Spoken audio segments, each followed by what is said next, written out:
If a piece or a pawn lands on a randomized file, the video ends.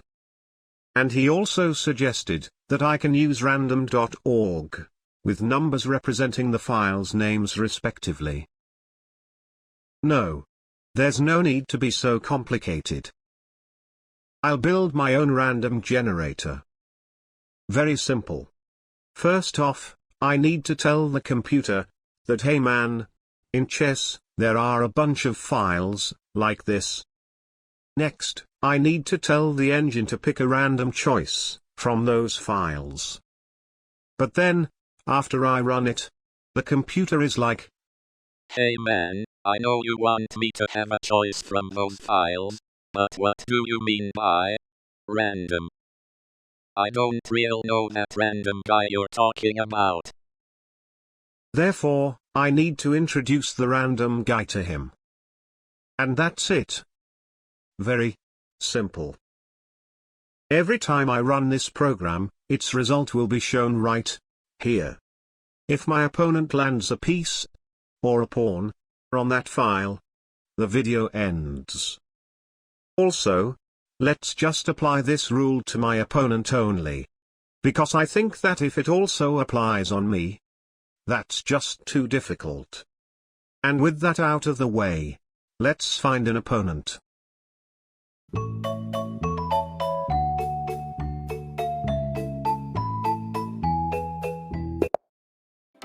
We get a 200 rated from the US. Black pieces. Okay man. The first move doesn't count. Don't blame me for this, it's not like I can choose which side to play. E4. Let's run our program. D. Aha. So of course D3, D4, and bishop D3 are the threats. But of course, there's no way I can prevent all of those. Therefore, E5. At least it prevents D4, unless he's a Danish gambit player. Queen H5. Very familiar. Engine runs. B. Not too bad. Knight C6. Since he's already played like that, the next move is definitely bishop C4, right? I mean bishop B5 just doesn't make any sense for his queen. Yes. Engine. E. Everything is still okay. G6. Of course queen F3, right? Please don't go queen E2 just because that square is free.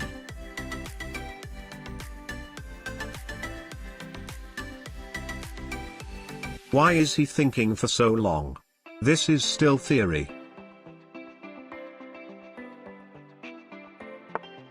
Thank God. The dude used like 40 seconds on that theory move. I have a feeling that he was like looking at the book and then try to find where the F3 square is on the board. But anyway. Engine runs. C. Aha. Now knight F6 should be the best move, but doing that may provoke him to play knight C3, which ends the video. Therefore, queen F6. And I'm sure he'll trade. Please trade. Yes. I'll take that queen anyway, but let's check the engine first. H. Haha. There's no way an H-file move can happen right now. Knight takes F6.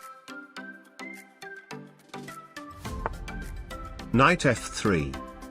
Engine says E-file.